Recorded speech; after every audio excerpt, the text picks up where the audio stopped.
Hi there, Stephanie here. One of the things that I want to encourage you to think about if you are implementing MTSS is the idea that Tier 2 intervention should be in addition to, not instead of, highly differentiated, research-based Tier 1 instruction. So the idea behind that three-tiered model is that some students are going to need more and better instruction to get to the same place, the same grade level expectations than other students. So students who are at risk are going to need more and better instruction to get to those same grade level expectations than students who are not at risk.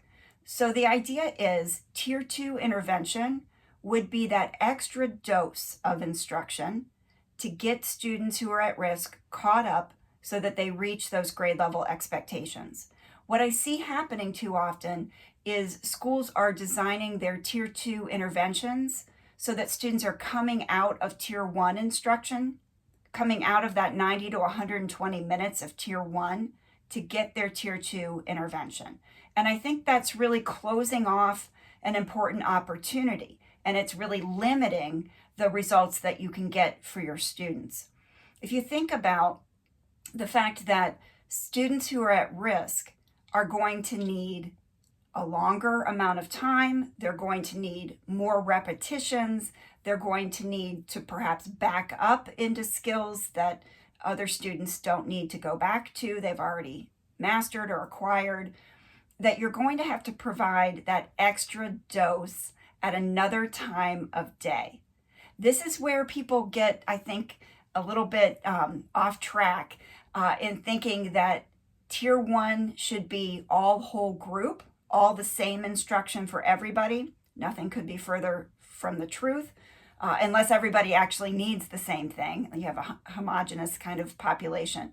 But Tier 1 should actually be highly differentiated. Students should be getting a dose of small group instruction in Tier 1. That's actually the way that we get the majority of students to the grade level expectations. And then we need to have that extra dose available for that small number, something like 20% of the students who need something more and better to get them to those grade level expectations. So this is why that image of the triangle originated, right? So we're moving up the triangle in terms of intensity for smaller and smaller numbers of students. And the way that we make sure that only a small number of students needs the more intensive support is by providing that high quality, effective Tier 1 instruction that prevents reading failure for the vast majority of students. And one quality of that effective Tier 1 instruction is that it's differentiated, that there's a small group component to it, that we're matching the needs of students to the instruction that we're providing.